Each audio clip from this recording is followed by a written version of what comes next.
everyone. Now in this session we will discuss about the steps of translation.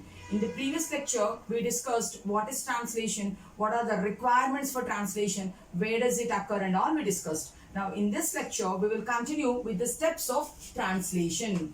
Now we wrote there translation has 4 steps. The first step is called amino acylation of tRNA. What is the first step? It is called amino acylation of tRNA.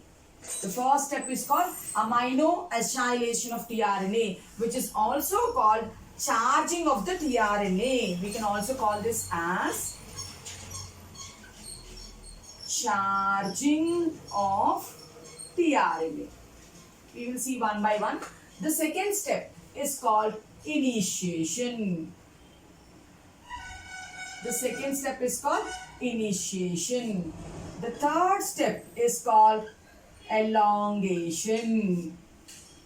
And the last step is called termination. So the steps of translation, protein synthesis are: the first step is activation of amino acids, or we can call it as amino acylation of tRNA, or we can call it as charging of tRNA. Second one is elongation, second one is initiation, third one is elongation, fourth one is termination. Now let us talk about the first step. Since we know that translation is an anabolic process, it is an anabolic process. Anabolic process requires energy. It requires energy in terms of ATP or GTP. So to tell that like it's an activation process, an energy requiring process, the first step itself needs energy. What is the first step? Amino acylation. We will see. So we'll go with the first step. In the first step, one amino acid will come. So let us take methionine or formal methionine. It's the first amino acid, isn't it? So then we'll take an amino acid called methionine. An amino acid. So activation of amino acid, I told, means activation means energy. That means it comes with ATP. Amino acid needs energy. It's getting activated in the presence of ATP, with the help of ATP, in the presence of an enzyme called amino acyl synthetase. What is that? It is called amino acyl synthetase enzyme. So in the presence of an enzyme amino acyl synthetase, what happens? Amino acid is getting activated to form a complex called amino acid. Gets joined to AMP. It gets joined to AMP. That means ATP gets hydrolyzed. The high energy bonds are broken. That activation goes to amino acid particle and they join with this enzyme called amino acyl synthase. Now it forms a complex. That complex is called amino acyl.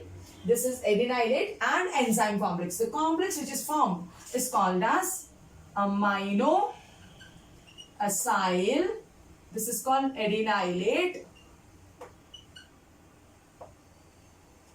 Adenylate enzyme complex is formed. Amino acyl adenylate enzyme complex is formed. Now children, how many amino acids are there? 20 amino acids are there, and the enzyme is very much specific. That means 20 different amino acyl synthetases are there for 20 types of amino acids. So to get more clarity, we can tell the amino acyl synthetase which is required for methionine is called methionine synthetase. Amino acyl means methionine, right? So we can also call it as methionine synthetase. Like that, glycinyl synthetase will be there, valine synthetase will be there. So what am I telling? I am telling that the enzymes are very specific towards the enzymes. So the enzymes are specific. Enzymes are specific for a particular amino acid. For a particular amino acid. That means how many amino acids are there, ma?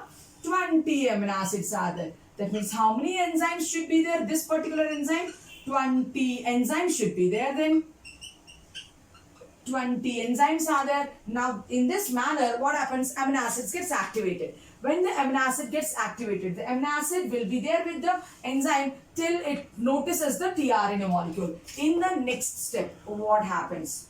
So after that, a tRNA comes. This is a clover leaf structure which I am drawing.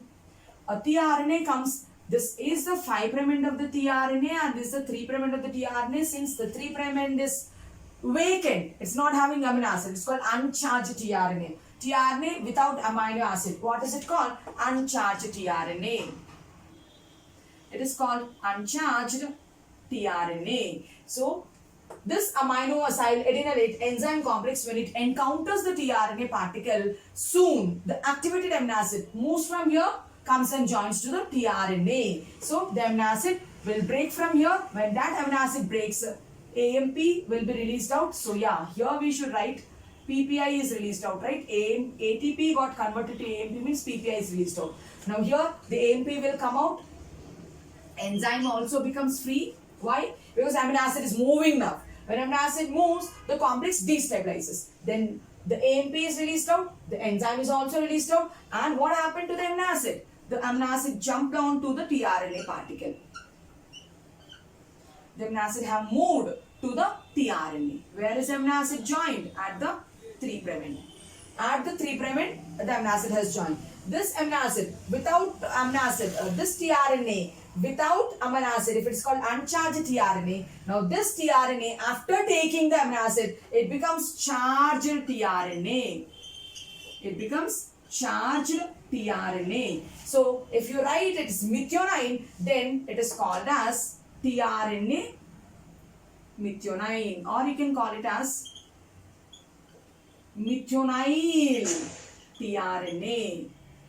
You can call it as methionine tRNA. So I showed you one enzyme. I showed you one amino acid. You know, this process has to be repeated till all the 20 tRNAs gets attached to the tRNA molecules. All the 20 amino acids, they get activated in the same manner. So we can just tell that this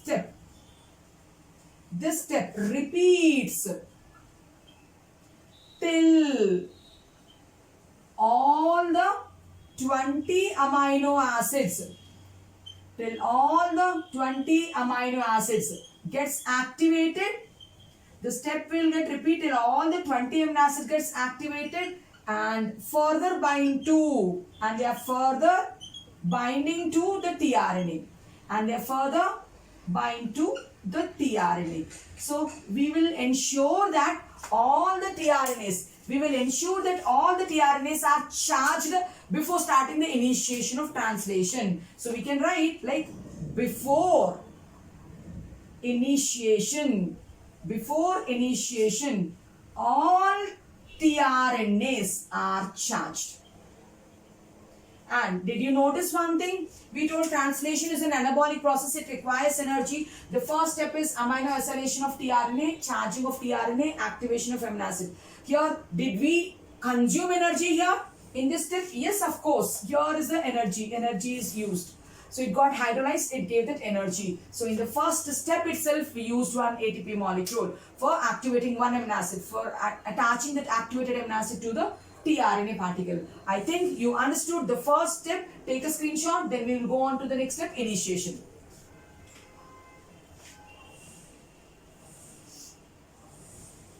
Right? Now, the next step is initiation.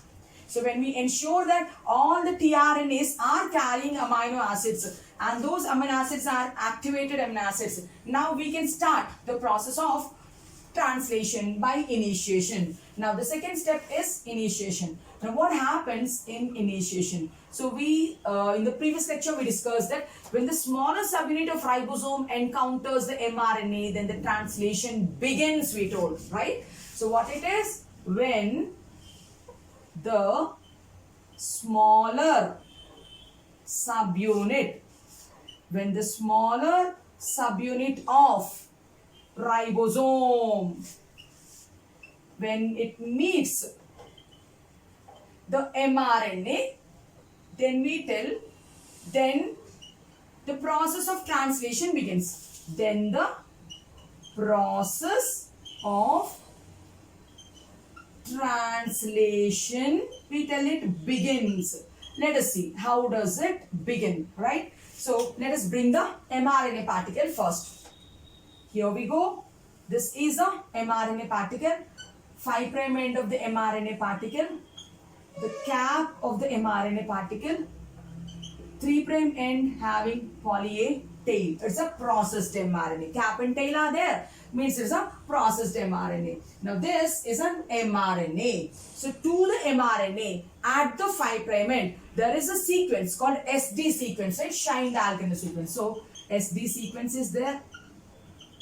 Now, this SD sequence is identified by rRNA. So, the smaller subunit. What is the smaller subunit? If it is prokaryotic, it is 30S. So, this is 30S subunit. 30S subunit. What does it has? rRNA it has.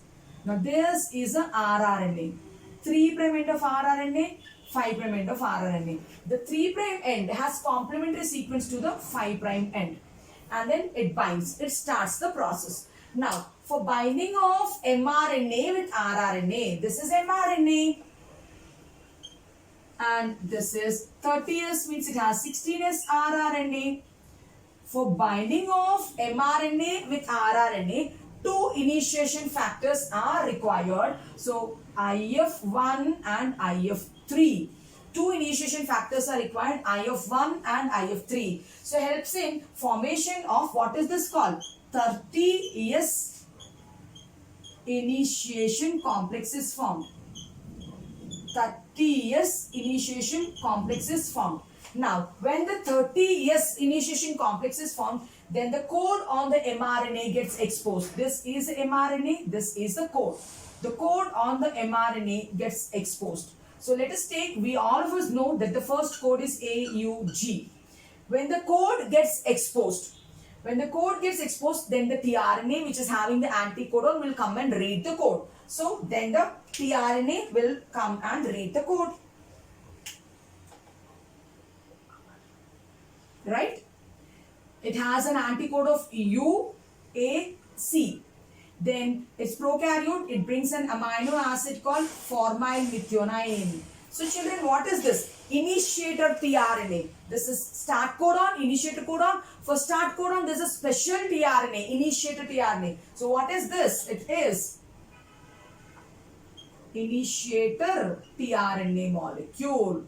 So for bringing the initiator tRNA, we need the help of the third initiation factor called IF2, comes with energy, that is GTP. So for bringing this, we also require the help of IF2, which brings with energy, which comes with energy in the form of GTP. Now, mRNA rRNA interaction. mRNA rRNA with tRNA interaction is also done. tRNA interaction is also done. All the 3 initiation factors also came. IF1 came, IF3 came, IF2, GTP also came. The GTP gets hydrolyzed to GDP during this bond formation. Bonds are formed between A and U, U and A, G and C. Bonds are formed. Then, when this comes and binds, when the structure is getting stabilized, then the bigger subunit of ribosome also comes and joins. Then the bigger subunit of ribosome comes and joins here. The bigger subunit of ribosome is 50S, right? It is 50S. Now, 30S and 50S will become 70S. Now, that means the 30S initiation complex got now converted to a 70S initiation complex. The 30S initiation complex now got converted to 70S initiation complex. Now everything gets stabilized, so that means 50S will come and bind, means the magnesium ion concentration is getting maintained in the cell. So ribosomal association will happen when the magnesium ion concentration is 0.001 molar. This molar concentration is maintained, so the 30S comes and joins with the 50S, then 70S initiation complex will be formed. After the 70S initiation complex is formed, means initiation is over. Initiation factors should drop down now. Slowly, one by one, initiation factors will drop down. IF1 will drop down, IF3 will drop down. IF2 has consumed the energy with GTP. All these factors will drop down. All these factors will drop down. This is a process of initiation. So during the process of initiation, we told initiation, translation begins when the smaller subunit of ribosome encounters the mRNA. We also told the direction of translation is 5 to 3. Now the 5' end of mRNA has SD sequence, which is identified by the 16S rRNA's 3' end. Then mRNA rRNA interaction. It's called 30S initiation complex. So when the code gets exposed on the mRNA, tRNA will come and read the code. It brings a respective amino acid. The anticodon on the tRNA will be UAC complementary. It brings the first amino acid. Then when the first amino acid comes and binds, magnesium ion concentration in the cell gets stabilized. Then the 50S subunit also comes and joins and it makes a complete ribosome, which is called 70S initiation complex will be formed. After the 70S initiation complex is formed, IF1, IF2, IF3 will drop down. Take a picture, we finished initiation. In the next board, we will go to elongation. We'll talk about elongation. Right. So, in eukaryotes, what will we tell? Instead of 30S smaller subunit, we will tell 40S. Instead of 50S, we will tell 60S. Instead of 80S formation, we will tell 70S formation, we will tell 80S. If it is eukaryotic initiation, children, what will you do? If it's eukaryotic initiation, say, earlier I told 30S, now you will tell 40S. 30S has 16S rRNA, 40S will have 18S rRNA. These are the differences among. Then mRNA of course will be the same only. Then when we are telling that the bigger subunit will come, the bigger subunit here is 60S. It is 60S. And then when we told like 70S will be formed, eukaryotic ribosome is 80S. 80S. So there we told 30S complex formation. Here we tell 40S initiation complex is formed. 40S initiation complex is formed.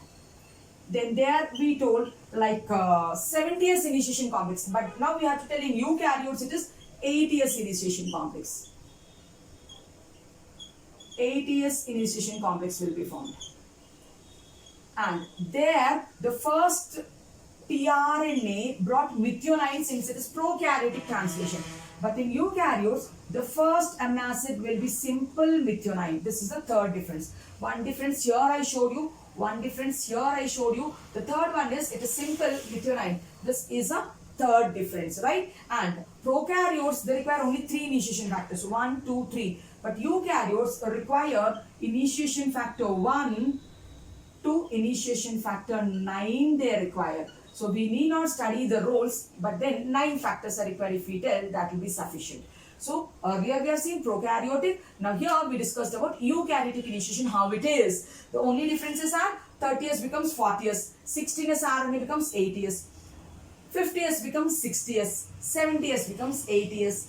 Formal methionine, here it is methionine. Initiation factors 3 only there, but here 9. Hope you understood the process of initiation. Now we need to talk about elongation also. Now during elongation we need to tell certain things. Smaller subunit,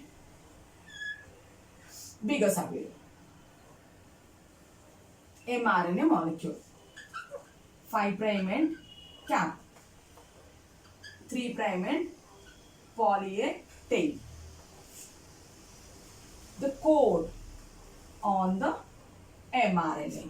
So now I'll tell you, listen, the bigger subunit of ribosome has 2 sides. The bigger subunit of ribosome has 2 sides. This is one side, children. This is the other side. The bigger subunit of ribosome has 2 sides. One site is called as peptidyl site. What is this site called? It is called P site. And this site is called A site. P stands for peptidyl site. And A stands for amino acyl site. It stands for amino acyl site. P P site is the place where initiating tRNA will come, so it is meant for initiation. P site is meant for initiation. A site is meant for elongation. A site is meant for elongation. Now we have already seen that here on the mRNA, the first codon is AUG, and we have seen that the tRNA came which brought UAC, and if it is prokaryotic, it is formylmethionine. It is formylmethionine amino acid came and joined. This we saw. Initiation is already done.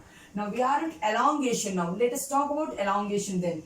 The second codon we need to talk. For example, if we go with GGG as a second codon on the mRNA, if it is exposed, then the second tRNA, amino-acyl tRNA, this is the initiator tRNA. Now the second tRNA, amino-acyl tRNA, comes and occupies the A site. So here is the second tRNA, comes and occupies the A site, which has an anticode of CCC. Then we know that GGG is coding for glycine. That means this tRNA has brought glycine now. The tRNA has brought glycine now. For bringing this tRNA to the A site, you require the help of elongation factors. EFT we require and EFG also we require. With GTP it comes. Elongation factors are required for bringing the amino-acyl tRNA to the A site, right? That is the first step. Now what did I tell? What is the first step? Amino-acyl tRNA occupies A site. That is the first point. Now see, two amino acids are adjacent to each other. Methionine and glycine are adjacent to each other. Immediately peptide bond will be formed in the presence of an enzyme called peptidyl transferase, right? So formation of peptide bond. Formation of peptide bond. Between what? Between the two adjacent amino acids. Formation of peptide bond between the two adjacent amino acids will happen. Formation of peptide bond between the two adjacent amino acids means I need to make a bond between the two adjacent amino acids. That is the second step in elongation. When a peptide bond is formed between two adjacent amino acids, then the first tRNA, initiated tRNA, delinks or detaches from its amino acid. So, I am writing the first tRNA detaches from amino acid. See, if the first tRNA gets detaches from the amino acid in this manner, if it gets detached, then it will become an uncharged tRNA. Uncharged tRNA quits. So this first tRNA, which is detached from the amino acid, what it will do? It will quit. From where? From P site. It will quit from P site, making the P site free. So when this moves out from the P site, then we tell the P site is free. I can show that this moved off, it came off. When this is moved off, yeah, the P site is free, making the P site free. Now what is the fourth point in elongation?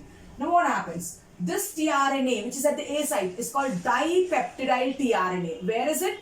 At the A site. It has noticed the P site is free. It will move on from the A site to the P site. That's the fourth step. So let me write down it as dipeptidyl tRNA. Why I am calling dipeptidyl tRNA? It's a dipeptide. It's bearing a dipeptide. A dipeptidyl tRNA then moves from where? It moves from A to P site. It moves from A site to P site to make the A site free. It moves from A site to P site to make A site free. Why? It has to make the A site free because elongation always occurs at A site only. Makes the A site free to continue elongation. To continue elongation. That means we need to see enough like this.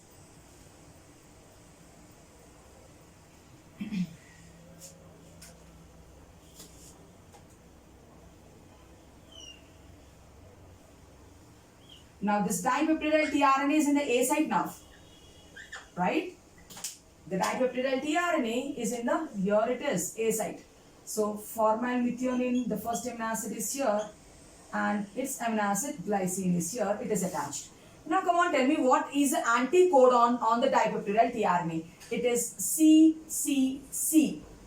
Now just think, can the CCC base pair with AUG? It can't. Then what should happen? Since the CCC anticodon cannot base pair with AUG, the ribosome slides on the mRNA. That is the next step.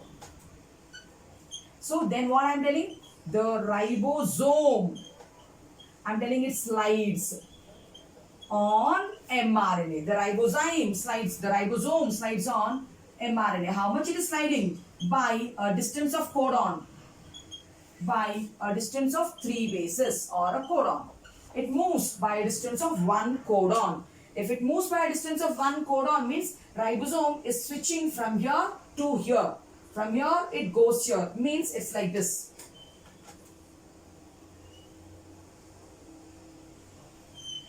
It's like this. This is not there. This is not there because ribosome have moved from here to here. Right? Now, can I rub it off then? Can I tell that this is not there because the ribosome has moved by a distance of 3 bases. So this will not be there. Right? So this will not be there. So when this is not there, that means AUG is out. AUG is out. When AUG is out, now GGG came and the third codon is there. Here ribosome is not there. Here ribosome has slided. So we need to remove all this. Right. So we removed it. So then this is the P site then. Here is the A site. Here is the A site. Now we told that dipeptidyl tRNA is in the A site. So which is having CCC. Now just see. This is formylmethionine, the first amino acid, and the second amino acid glycine. And now the CCC can base pair with GGG. They are proper. They will base pair with each other. So ribosome slides on the mRNA by distance of 3 bases. Now this one is called translocation. They have changed their locations. Now this step is called translocation, which is mediated by an enzyme called translocase. So this step is mediated by an enzyme called, it is mediated by an enzyme called, what is the enzyme? An enzyme called translocase. Peptide bond formation is with the presence of an enzyme called peptidyl transferase, right? Yeah, peptide bond formed between the two adjacent amino acids with the presence of an enzyme called peptidyl transferase. And movement of the ribosome is with the enzyme called translocase. Now like this, it will happen. The first codon is out, the second codon interaction is there. Now the third codon is exposed. Now again a tRNA will come. So for example, if it is UUU, the tRNA will bring what amino acid? Phenylalanine it will bring. Then tripeptide will be formed. Then this tRNA moves out. Then the P site will be free. The same process, you know. These steps will continue. So all these 6 steps, you know, will continue again. Will continue again throughout the round of elongation. So only when the stop codon comes, it reaches termination. So since we have to do termination, so what I am doing is, I am showing the next codon as a stop codon. I am showing the next codon as a stop codon because we finished elongation, now we have to go to termination. Now see again, before going to termination, we'll just revise elongation once again. What is elongation? In elongation, what happens? The second tRNA comes and occupies the A site. That's what we wrote. Amino acyl tRNA occupies the A site. When the amino acyl tRNA occupies the A site, when there are 2 adjacent amino acids, peptide bond will form between the adjacent amino acids with the help of an enzyme called peptidyl transferase. When the peptide bond is formed between the adjacent amino acid, then the first tRNA, so it gets uncharged and it quits, making the P site free. So that's what we told. The first tRNA detaches from its amino acid and it quits from the P site, making the P site free. When the P site is free, the dipeptidyl tRNA from the A site moves to the P site to make the A site free. Why? Because elongation happens in the A site only. Then what happens? After reaching the A site, it will realize that the codon-anticodon interaction is not proper. Then, to make it proper, the ribosome moves on the mRNA by distance of 3 bases. Earlier we wrote ribosome here, now we moved it here. then the first codon will be out, the second codon will occupy the P site, the third codon is exposed. I'm telling that this process will continue till the termination codon is reached. Now take a screenshot, then we will talk about termination.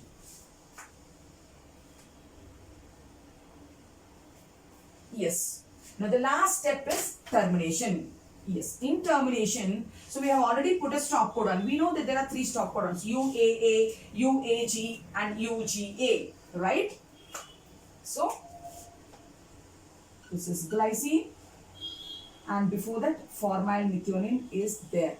Now, UAA is a stop codon. So, we told these are stop codons. Why are they stop codons? Because there is no tRNA for them. And release factors will identify them. There are 3 release factors, RF1, RF2, RF3. RF1 will identify which termination codons, UAA and UAG stop codons are identified by the release factor 1 children.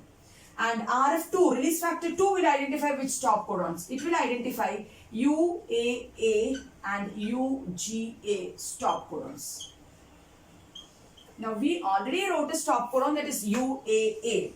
If UAA is the stop codon, 1 is also identifying, 2 is also identifying. Then you need to bring both of them together. So that task 3 will do. What 3 will do? If UAA is the stop codon, if UAA is the stop codon, then RF1 and 2 both are required. RF1 and RF2 both are required, right? Then RF3 joins 1 and 2. So that means if UAA is a stop codon, so we require 1, 2, 3, all of them will come and bind the. So 1 will come, 2 will come, 3 also will come. All the 3 release factors came. So they were waiting for the tRNA. We know that these are stop codons. They are nonsense codons. They don't have tRNAs. So the nonsense codons do not have tRNAs. Since they don't have tRNAs, the process goes to a pause. So the process goes to a pause. When the process goes to a pause, then what happens?